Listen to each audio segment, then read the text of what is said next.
ஆகி அங்க மேல போய்கிட்டே இருக்கும் அப்படின்னு சொல்லி அர்த்தம். ஸோ மற்றவர்களுடைய விமர்சனங்களுக்கு வந்து நாம ஆளாகாம அந்த இதை தொடர்ந்து நாம என்ன பண்ணிட்டே இருக்கணும் அப்படின்னா போய்கிட்டே தான் இருக்கணும். சரியா? ஏன்னா விமர்சனங்கள் அப்படிங்கிறது வந்து ஒரு மனிதனை வந்து வாழவும் வைக்கும் தாழவும் வைக்கும் அப்படின்ன மாதிரி நிறைய விஷயங்கள் இருக்கு. அது நம்ம எடுத்துக்கின்ற மனநிலையை பொறுத்து இருக்கு. ஆனா பட் வந்து நம்ம மனித இனம் தானே. இப்போ வந்து ஒருத்தரை வந்து நல்ல மேல ஏற்றணும் அப்படின்னாலும் அந்த விமர்சனங்கள் தான், ஒருத்தரை கீழே தூக்கி போடணும்னாலும் விமர்சனங்கள் தான். ஆனா அவங்க சொல்லக்கூடிய விமர்சனங்கள் எல்லாமே கரெக்டானதா அப்படின்னா அது கிடையாது. சரியா? அதை வந்து நாம எப்படி எடுத்துக்கிட்டோம், அவங்க சொல்றதை வந்து நம்ம அப்படியே எடுத்துட்டு ஐயோ இப்படி சொல்லிட்டாங்களே அப்படின்னு சொல்லிட்டு போய் நம்ம அதுல விழுந்தோம் அப்படின்னா அது நம்மளை அழிச்சிடும். ஏன்னா அதுக்கு எடுத்துக்காட்டாக தான் வந்து நம்ம ரீசெண்டா வந்து அந்த கேரளாவில் அந்த பஸ் இன்சிடென்ட் கூட நம்ம வந்து பார்த்துருக்கோம். சரியா? அதுக்கு வந்து இன்னைக்கு வந்து அவங்களுக்கு வந்து மேல வந்து கேஸ் பதியப்பட்டு இந்த மாதிரியான செயல்கள் வந்து செஞ்சு போலியா வீடியோ எடுத்து அவருடைய உயிர் போற அளவுக்கு காரணம் ஆயிட்டாங்க அப்படின்னு சொல்லிட்டு அவங்க மேல வந்து ஜஸ்ட் கூட்டிட்டு போய் ஒரு வழக்கு போட்டிருக்காங்க. அவ்வளவுதான். இனிமே வந்து இவருக்கு தான் உயிர் போனது போயிருக்கு.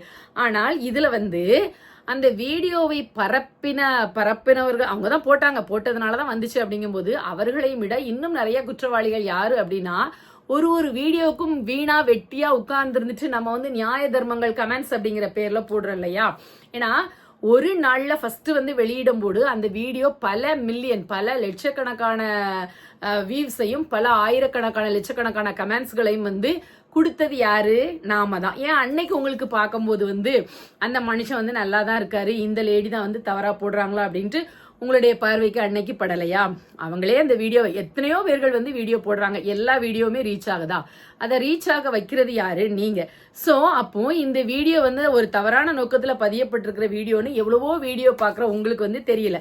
நீங்க வாரி கமெண்ட்ஸ போடுறீங்க. எல்லாராலையும், அதான் நான் இப்ப சொன்னேன், எல்லாராலையும் அந்த விமர்சனங்களை அந்த இடத்துல வந்து பார்த்து கொண்டு இருப்பதற்கு முடியாது. புரியுதா? சோ ஒவ்வொருத்தருடைய மனநிலையும் ஒரு மாதிரி கடந்து போகக்கூடியதாக இருக்கும். சரியா? எல்லாருக்கும் எல்லா வாழ்க்கையிலும் நிறைய பிரச்சனைகள் வந்து இருக்கு. ஒருத்தங்க அந்த இதுல இருந்து அடுத்த சொல்லுவாங்கல்ல, வீழ்வது வந்து பிரச்சனை கிடையாது, அப்படியே வீழ்ந்து அதிலே கிடக்காம எழுவதுதான் பிரச்சனை, எழுந்து வரணும். அதுதான் வந்து சோ நம்ம எல்லாருமே வந்து நம்ம குழந்தைங்களுக்கு மெயினா என்ன சொல்லி கொடுக்கணும் அப்படின்னா ப்ராப்ளம் சால்விங், அதாவது பிரச்சனைக்கு தீர்வு காணுகின்ற முறையை வந்து சொல்லிக் கொடுக்கணும். ஒரு தற்கொலை மட்டும் பண்ணிட்டா எல்லாமே முடிஞ்சு போச்சு அப்படிங்கிற ஒரு மைண்ட் செட்டுக்கு வந்து வளரக்கூடிய குழந்தைகளாக வளர்க்காம இதுதானே மெயினா எல்லாத்தையும் விட மெயினான ஒண்ணு என்ன அப்படின்னா நம்மளுடைய உயிர் தான். நம்மள உயிரை விட இந்த உலகத்துல எதுவுமே உசந்தது கிடையாது அப்படிங்கிற ஒரு மைண்ட் செட்டுக்கு வந்து அவங்க என்ன பண்ணணும்னா எல்லாருமே வரணும்.